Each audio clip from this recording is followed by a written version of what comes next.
Hello, I'm Tracy, or some call me Tanya Manare from Harare, Zimbabwe. I'm in my second year at the University of Pretoria. I'm studying chemical engineering, and I'm also a Mastercard Foundation scholar. So today I want to talk about scholarship application, which is one of the biggest topics that a lot of students struggle with when it comes to scholarship applications. So I just want to help on some parts or expand more on other parts of scholarship applications that most students struggle with. So I want to talk about firstly looking for the scholarships, where to find the opportunities. So in most cases students don't know the specific places to look for the opportunities.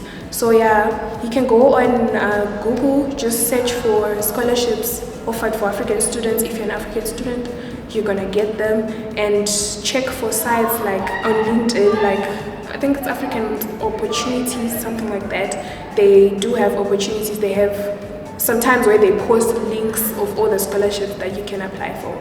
So when let's say you see an opportunity, like an application, say apply for a scholarship, 100% whatsoever, and then you're eligible. Now you want to start the application process. That's where it's hard. That's where most students find it hard.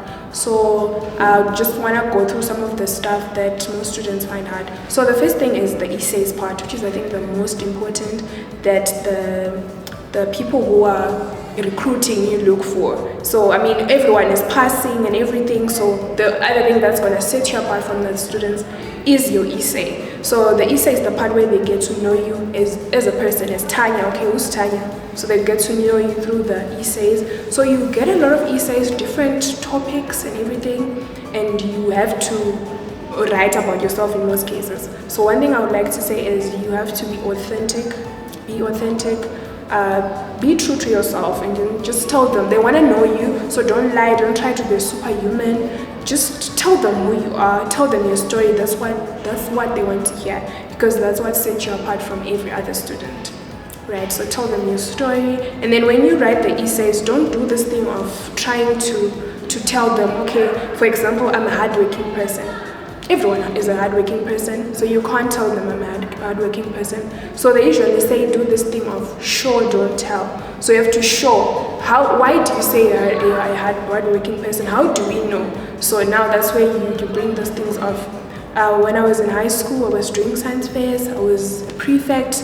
Now those things, they show that you're a hardworking person, because now we're seeing that, oh, this student was studying, but at the same time she was also doing this. So it sets you apart from everyone else. And then the other thing is obviously the grades. So make sure you're consistent.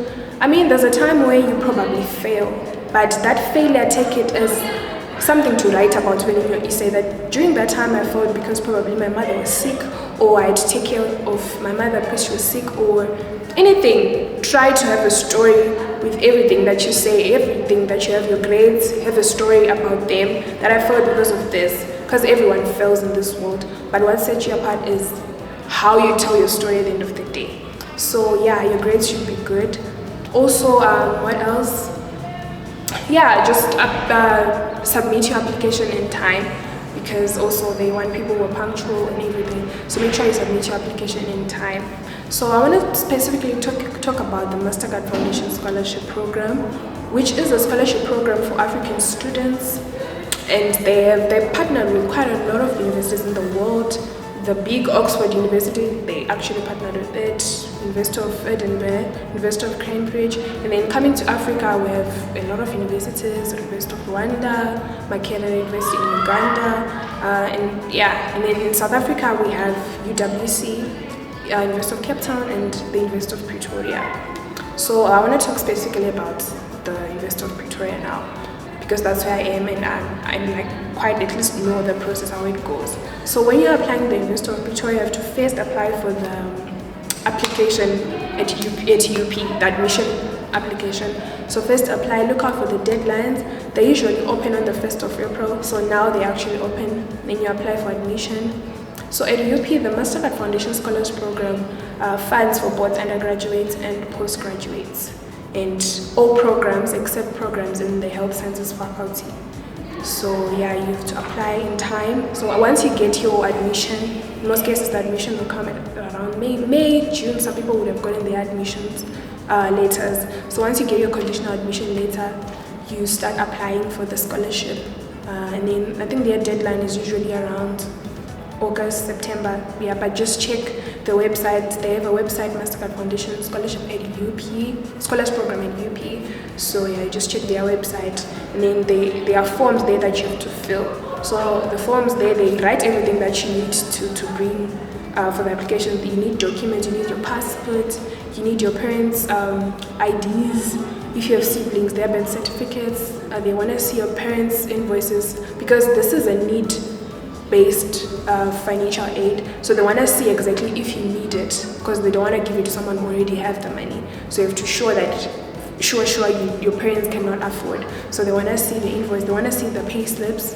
If your parents are formally employed, if they are not, let's say in Zimbabwe, we have a lot of people who are informally employed. They're doing their own thing. They probably sell second-hand clothes, they're vendors and everything, but they don't have a pay slip to show that this is the amount of money that I get. So in such a case, you have to have affidavits explaining how they get their money, their source of income, so that they can see, and then do some calculations, a few calculations to just show how their expenses are like, incomes on an average basis. And then yeah, that's most cases that's what they need. And then we got the essays part. So you have to write essays. Most cases they'll just be asking about yourself, what you bring to the scholars program, how you see yourself in the next probably 10 years. Yeah, they just want you. So when you're writing the essays, make sure you're as authentic as possible, as I have said earlier. And yeah, just write about yourself, tell your story. And then they also want references, probably from your headmistress or headmaster or principal for the high school that you were in, or any teacher that knows you, or maybe your pastor, whoever, but they want 2 references. So make sure you get those references. Then you just attach to the application.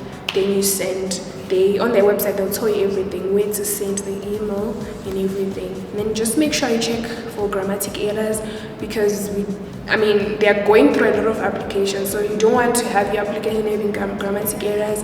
They will just leave it, because they're just scanning. They'll first scan all the applications to see, and then they see you have a lot of grammatic errors. They're just gonna leave it, even if maybe your grades were good, or they're probably gonna leave it because they will have a lot of applications. So make sure you check for grammar errors, and yeah, make sure it's clean, everything is perfect when you write, because they're also human at the end of the day. Just like how you feel, let's say if you're a teacher and you're marking a book that just says errors, you just get pissed off.